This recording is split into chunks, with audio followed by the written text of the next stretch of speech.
And we are very, very privileged to be joined by somebody, Ms. Natasha Hausdorff, who's been one of those voices who emerged immediately after October 7th at a time when so many of us, and I look at myself personally, were looking for a language, an international legal language to be able to put forward the case for Israel.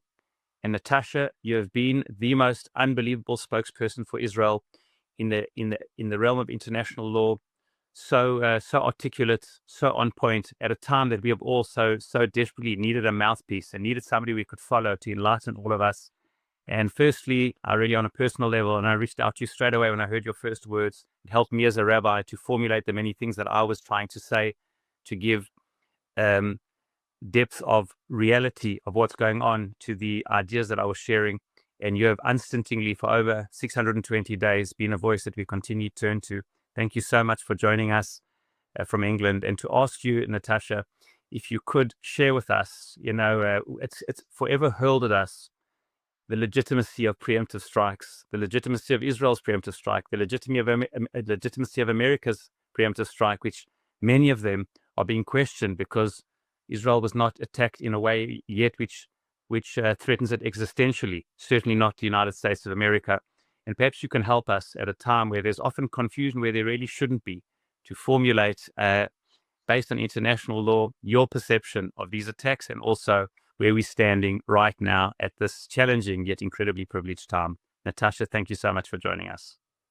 Rabbi, thank you ever so much. It is a significant privilege and an honor. I have to say, I am tremendously grateful for your friendship after you reached out, and for the strength and determination and courage that you have shown, and the leadership that you have been able to display. This is such an incredible opportunity for people to come together in what is a time whose history is.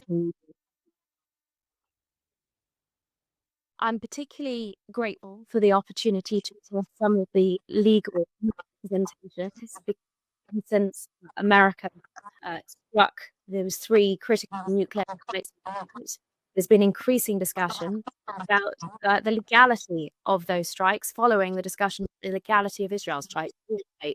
That so much of that has focused on this notion of preemption. Now, these strikes have been described as preemptive against Iran's nuclear program, and that is because it is a very easy concept to understand, and certainly politically, in the context of the international discourse, it's important to recognize that this is a series of strikes to take out Iran's nuclear capability before it was able to make tools and its existential threats against the state of Israel. But in terms of the legal analysis of this war between Israel and Iran, I'm afraid that it misses the mark. This is a war that has been going on for decades, a war that Iran has waged against Israel with its stated intention of annihilation, mostly through terror proxies. Iranian terror proxies include Hezbollah, Hamas, and the Houthis. And it has also targeted Israeli interests, assets around the world, and of course Jewish communities. That has all been the work of decades.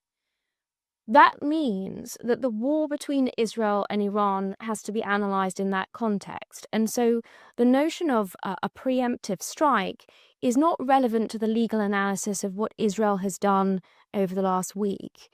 It is, in fact, a continuation of that armed conflict, and Israel has been, in accordance with the laws of war that apply within an armed conflict, complying with the principles of necessity, distinction, proportionality, and precaution. Israel has been targeting military installations. It has also been providing warnings and seeking to assist civilians from these areas to flee. And that is important because the nature of the steps that Israel takes in so many ways, in fact, goes above the requirements of international law, and does more than certainly any other army in the history of warfare has done. I know you will also be hearing from Colonel Richard Kemp, and he has historically been one of the significant advocates for the reality and recognition of the reality of the way that Israel approaches armed conflict, and its compliance with international humanitarian law is part and parcel of that. So that analysis of the legality of Israel's strikes against Iran and what has now followed in terms of America's involvement. And that has to be seen also under the ongoing armed conflict that Israel has vis-a-vis Iran and the defensive measures that it is taking. And the role that America has played here in relation to defending Israel is part of what is called the third-party defense doctrine. It is inextricably linked with Israel's own inherent right to self-defense, something that is recognized under Article 51 of the UN Charter. And the significance of that action cannot be overstated. Certainly in a legal framework, it is entirely lawful, and that makes sense because international law is all about promoting stability, certainty, preventing fratricidal struggles, and ensuring that peace can be maintained, avoiding wars, if you will, which, frankly, this action has done. We are looking, I believe today, at a much safer future because of the incredible action that America and Israel have taken, because of the way that Israel laid the groundwork for the American action overnight. And it is a much safer future, not just for the region, not just a potentially much safer future for the people of Iran, who now are faced with circumstances in which they may be finally able to liberate themselves from this oppressive tyranny of the mullahs that has subjugated them for over 40 years.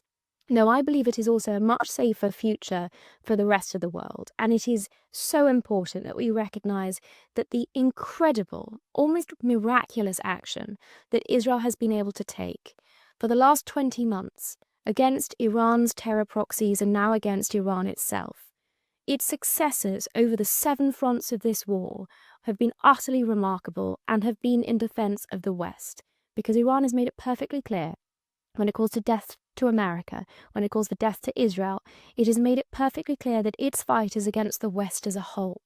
Its fight is against the Western way of life, and Israel is ultimately on the front lines of the defense of the West. This was recognized, in fact, by the German Chancellor, and I think increasingly it is going to be recognized by other international leaders.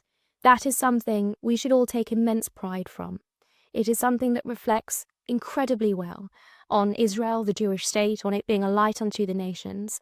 And despite its remarkably small size, despite its relative youth, the fact that Israel is leading the fight against tyranny, oppression, and the main enemies of Western civilization as a whole is history in the making, certainly, but something that I think fulfills the most important aspirations of the Jewish tradition, and something, as I say, we should all take immense pride in. I want to thank you and to bless you that you should continue to be blessed to play the role that you are playing of such clarity, such time, giving us all a voice in an arena that many of us don't know much about international law, but is forever thrown at Israel as one of those ongoing condemnations, to be able to keep turning to you to make sense of it as you have done, and then also to remind us of the enormity of the times that we're living in, as that the role that Israel is playing in terms of moving Jewish and human history forward for the sake of the free world. We deeply appreciate it. God bless you and keep up your amazing work. Thank you very much.